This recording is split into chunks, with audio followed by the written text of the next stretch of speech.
नहीं सर, मुझे कॉलीग्स दोबारा ज्वाइन कर रहे हैं। अ, मैंने स्लाइड शेयर कर ली है। ठीक है जी, अल्हम्दुलिल्लाह नज़र आप सबको आ रही होगी। और मीनवाइल कॉलीग्स ज्वाइन कर रहे हैं हमें मज़ीद। तो ये थोड़ा सा सर ज़रा चैलेंज है इसका कि हमें 40 मिनट बाद दोबारा रीज्वाइन करना पड़ता है। तो वो अच्छी बात है कि वही लिंक दोबारा हमें सपोर्ट करता है जी। ले सर, थोड़ी देर पहले मैं बात कर रहा था, एक अनस्ट्रक्चर्ड ब्रेनस्टॉर्मिंग अप्रोच है फ्री राइटिंग।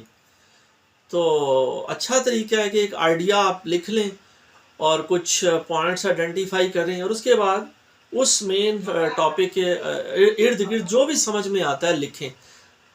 वो आप अपने आप को 10 मिनट टाइम शुरू में दे लें कि 10 मिनट एक कोने में बैठ के आप उस आइडिया को एक्सप्लोर करें। अच्छा, कोलीग से यही रिक्वेस्ट है कि अपने ज़रा माइक्स को म्यूट कर लें। ठीक है जी। अच्छा, आगे बढ़ते हैं सर। दूसरी अप्रोच क्या है जी? क्लस्टरिंग की। क्लस्टरिंग क्या है कि ये स्ट्रक्चर्ड ब्रेनस्टॉर्मिंग अप्रोच है, जैसा बताया जा रहा है कि इसे करना कैसे है कि write the purpose of your written piece in the centre of the page.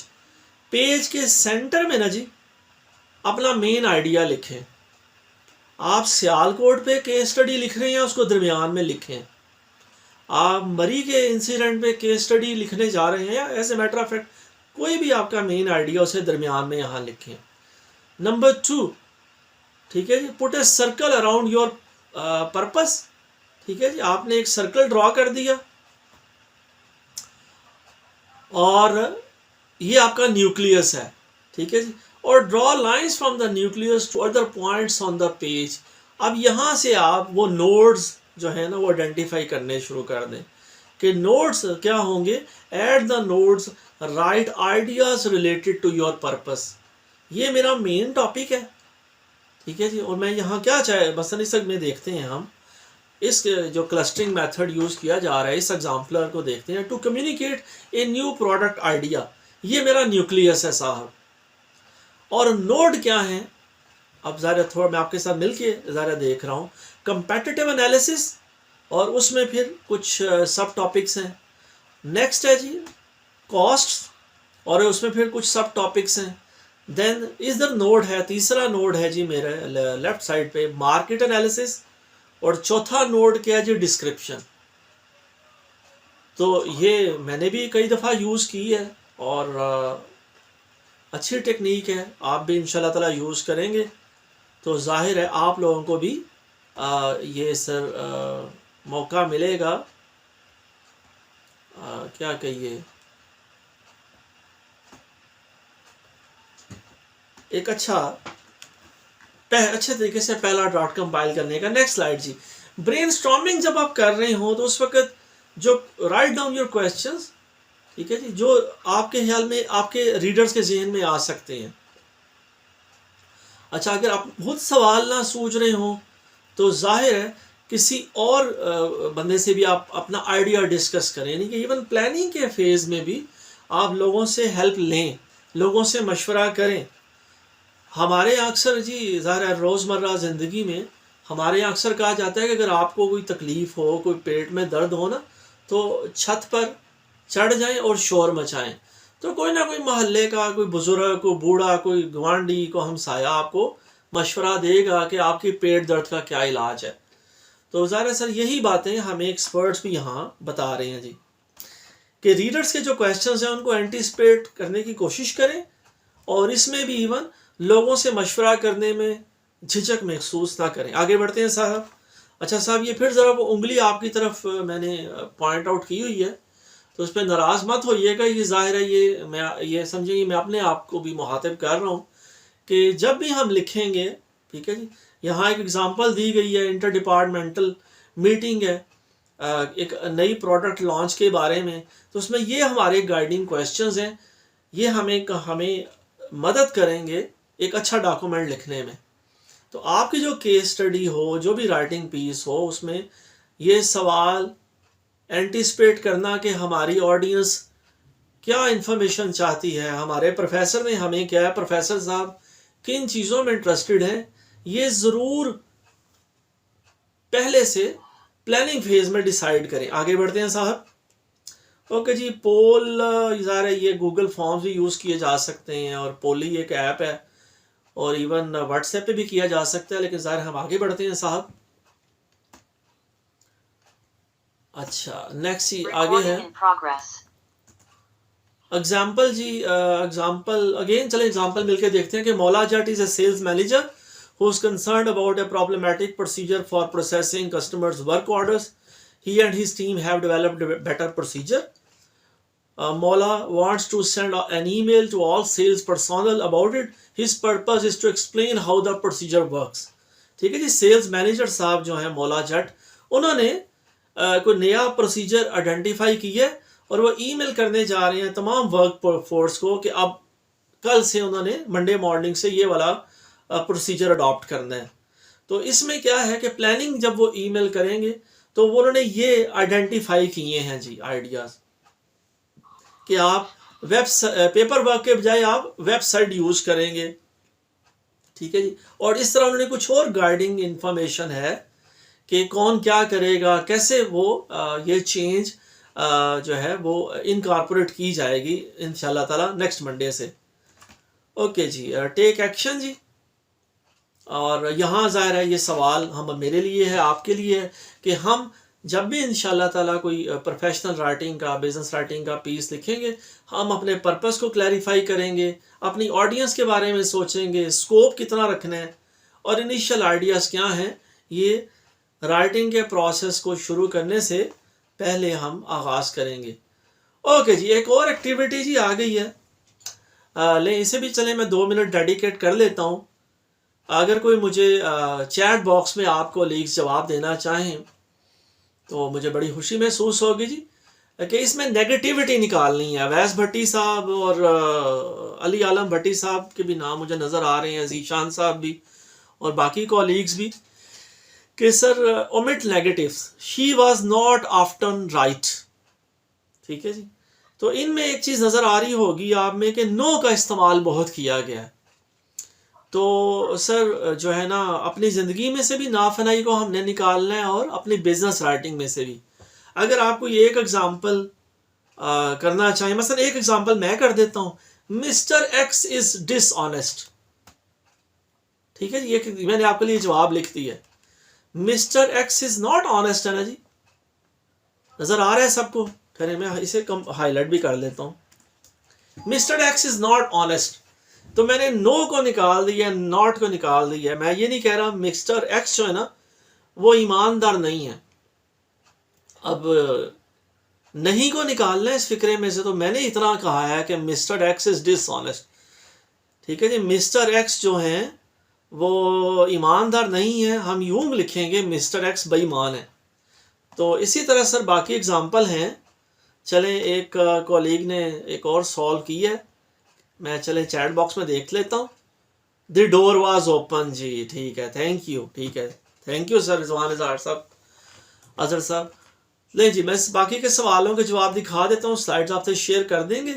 तो इंशाल्लाह ताला आप भी कोशिश करेंगे अपनी ज़िंदगी में से, अपनी बिजनेस राइटिंग में से क्या करें, नो को निकाल सकें। ले जी, ये जवाब आते हैं, Mister X is dishonest, the door was open जी। तो थैंक यू जिन कॉलीग्स ने जवाब दिया। आगे बढ़ते हैं जी। एक सेक्शन जी यहाँ हमने मुकम्मल कर लिया है अल्हम्दुलिल्लाह। तो यहाँ तक कोई सवाल, कोई मेरा मतलब है कोई कमेंट? ठीक है जी, हमने क्या बातें की, मैं मीनवाइल आप अगर जितनी देर में कुछ सवाल करते हैं तो मैं थोड़ा सा उसे रीकैप कर लेता हूँ। हमने कवर किया अल्हम्दुलिल्लाह भी प्लान योर राइटिंग प्रोजेक्ट। उसमें हमने सर आगाज़ पे हमने बात की कि जो बैड कम्युनिकेशन है उसकी कॉस्ट है। किसी कोलीग का माइक ऑन है जी, रिक्वेस्ट है कि अपना माइक को म्यूट कीजिएगा, अल्लाह आपका भला करे जी। फिर हमने कहा जी प्लानिंग में पर्पस बड़ा इंपॉर्टेंट है, और ये उन एक्सपर्ट्स ने बताया कि ये 5 पर्पसेस हो सकते हैं। ठीक है जी, आपने क्या करना है कि हर जो भी पैराग्राफ कंपाइल करना है, जो डॉक्यूमेंट कंपाइल करना है, आपने आइडेंटिफाई करना है कि मैं इस पैराग्राफ में मसलन एक्सप्लेन करूँगा, इस पैराग्राफ में कन्वे करूँगा, ये वाला सेक्शन में मैं परसुएड करूँगा। ठीक है जी, ये आपने आइडेंटिफाई करना है कि एक पर्टिकुलर पीस में कहाँ आपका पर्पस क्या होगा। आगे बढ़ते हैं जी। रीडर सेंट्रिक अप्रोच की हमने बात की, कुछ एग्जांपल्स देखी, फिर हमने कहा ऊंची आवाज़ में पढ़ना ये बड़ी अच्छी स्ट्रेटजी है। डाइवर्स ऑडियंस की बात की हमने, नॉन स्पेशलिस्ट की बात की, एक्टिविटी हमने की, आप लोगों ने हिस्सा लिया, आप लोगों को मैं अप्रिशिएट करता हूँ। स्कोप की बात की हमने, स्कोप हमारा कितना वाइड होगा, कितना वो नैरो होगा। ठीक है जी, ये बातें हमने की। ब्रेनस्टॉर्मिंग की बातें की हमने, कहा एक ये टेक्निक है, एक आइडिया, मैडमैन, आर्किटेक्ट, कारपेंटर और जज वाली। फिर हमने फ्री राइटिंग की साहब बात की। देन हमने अगली टेक्निक देखी क्लस्टरिंग। ठीक है जी, और रीडर्स के क्वेश्चंस को एंटिसिपेट करना बहुत अहम है, हमने इसकी बात की। और एंड पे हमने कहा नेगेटिविटी को जिंदगियों में से मुझे भी निकालना चाहिए, कोशिश पूरी करनी चाहिए और आपको भी। ले जी, यहाँ तक सर कोई सवाल, कोई कमेंट नहीं तो मैं आगे बढ़ूं, क्योंकि वक्त कम है और क्या कहते हैं, मुकाबला सख्त।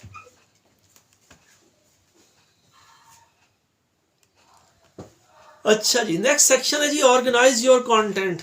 हमने ब्रेनस्टॉर्मिंग कर ली, आइडियाज अब हमारे पास बहुत सारे हैं। ठीक है जी, हमें मेन टॉपिक पता था और उस टॉपिक के इर्द गिर्द हम क्या लिखेंगे, क्या पहले ड्राफ्ट में क्या कुछ आएगा, वो अल्हम्दुलिल्लाह हमने वो सेक्शन मुकम्मल कर लिया, प्लानिंग कर ली।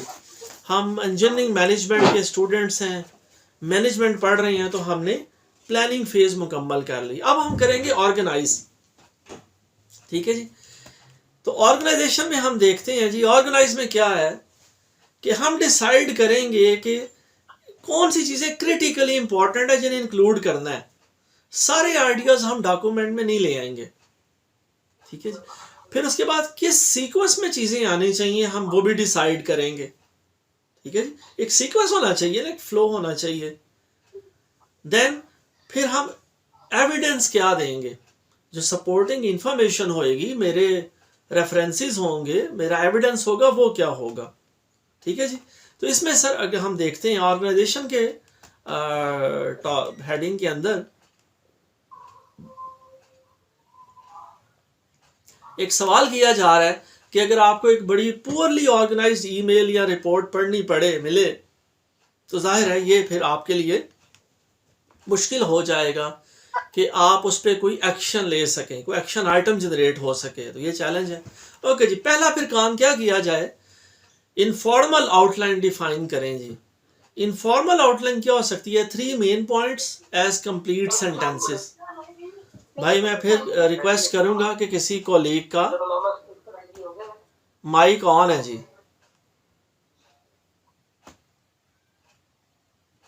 मैं खुद चले, मैंने 1 सेकंड लिया और थोड़ा सा इस एस्पेक्ट को भी। ओके जी, 3 मेन पॉइंट्स। पहली स्ट्रेटजी बताई जा रही है, इनफॉर्मल आउटलाइन आइडेंटिफाई करें। 3 मेन पॉइंट्स को मुकम्मल फिक्रों की सूरत में लिख लें और फिर उसके बाद क्या करें, उन्हें एक लॉजिकल ऑर्डर में अरेंज करें कि पहले मैं ये बात कहूँगा, उसके बाद नंबर 2 पे ये आइडिया होगा और नंबर 3 पे ये बात होगी। और फिर हर जो है उस आउटलाइन को एक्सपेंड करें, तो उन मेन आइडियाज़ के लिए 3 सपोर्टिंग पॉइंट्स या एविडेंसेस शेयर करें कि इस बात के लिए मेरा एविडेंस ये होगा, ये रेफरेंस होगा। तो आप यूं इनफॉर्मल आउटलाइन अपनी क्रिएट करें, हमें इसको फिर एक्सपेंड करने में बहुत फिर आसानी होगी। ओके जी, अगला आइडिया जी, collaborate by sharing a strong outline. Even अगर अभी तो मैंने क्लासरूम में आप लोगों से रिक्वेस्ट हमने की है कि इंडिविजुअल आप लिखेंगे, लेकिन अगर दफ्तर में, प्रोफेशनल लाइफ में हमें कोलैबोरेशन करनी पड़े तो उसमें भी बड़ी आसानी होगी कि अगर हमने आउटलाइन डिफाइन कर ली हो, ठीक है जी, तो फिर उसे एलैबोरेट करना हर कोलीग के लिए बंदा डिवाइड कर देता है कि इतने पेजेस आप लिखेंगे, इतने पेजेस मैं लिखूंगा, इतने राना साहब लिखेंगे, इतने अब्बास साहब लिखेंगे। तो वो फिर सारे कोलीग्स के लिए कोलैबोरेट करना आसान हो जाएगा अगर हम पहले आउटलाइन पे एग्री कर लें। आगे बढ़ते हैं साहब। ओके जी, ले जी, ये मेक अ प्लान यहाँ बताया जा रहा है कि फर्स्ट मेन पॉइंट आइडेंटिफाई करें और उसे एक मुकम्मल फिक्रे की सूरत में लिखें। ठीक है जी, बार बार कहा जा रहा है, मैं फिर से हाईलाइट कर लेता हूँ अपनी आसानी के लिए और आप लोगों के लिए भी, कि एक कंप्लीट फिक्रे की सूरत में लिखें। ये हमारा मेन पॉइंट है और इसका ये सपोर्टिंग एविडेंस है। अब नीचे जो एक पैराग्राफ लिखना है आपने, एक्सपैंड करना है, वो आप करें। अगला पॉइंट हो सकता है दूसरे कोलीग के हिस्से में आए, तीसरा पॉइंट तीसरे बंदे के हिस्से में आए, तो वो हर बंदा अपने अपने हिस्से पे यूं काम करना कितना आसान हो जाएगा, कितनी बरकत हो जाएगी कि हमने इनफॉर्मल आउटलाइन पहले से डिफाइन की है। तो अब हर कॉलीग के लिए, हर कोलैबोरेटर के लिए अपने अपने हिस्से का काम करना आसान हो जाएगा। और इवन अगर राना साहब या मैं या आप अकेले भी काम करेंगे, तो once we have identified our main points, तो फिर जाहिर है हमारे लिए लिखना आसान होगा इंशाल्लाह। तो आगे बढ़ते हैं सर। एक आउटलाइन की एग्जांपल दी जा रही है जी, आबिद साहब आए हैं जी। एक आउटलाइन की एग्जांपल दी जा रही है, तो ये बल्कि यहाँ अगर आप देखें, आप में से बल्कि चलें एक्टिविटी, इसे भी ऐसे एक्टिविटी के मोड में ले जाते हैं। मैं ऐसे करता हूँ, एक छोटा सा पॉज देता हूँ, मुझे कोई कोलीग बताएगा ये जो आउटलाइन यहाँ दी गई है, ये किस चीज की आउटलाइन है? एक छोटा सा सवाल, मेरा सवाल जरा गौर से सुनिएगा। कोलीग से, पार्टिसिपेंट से सवाल ये है कि ये जो आउटलाइन दी गई है ना जी, ये आउटलाइन किस डॉक्यूमेंट की है? कोई कोलीग बताएगा जी? कोई चैट बॉक्स में बता दे जल्दी से, कोई कॉलीग। मैं इवन थोड़ा सा मीनवाइल थोड़ा सा पानी पी लेता हूं आपकी इजाजत से।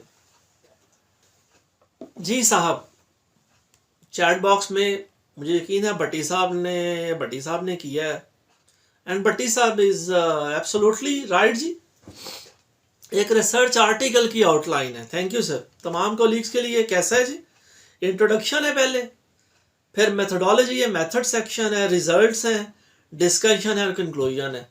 तो एक साइंटिफिक आर्टिकल, एक टेक्निकल आर्टिकल की ये आउटलाइन है, बड़ी ट्रेडिशनल आउटलाइन है। ठीक है, तो ये यकीनन जब आप अपना थीसिस अपना कंपाइल करेंगे तो ले जी। ये अगली स्लाइड जी,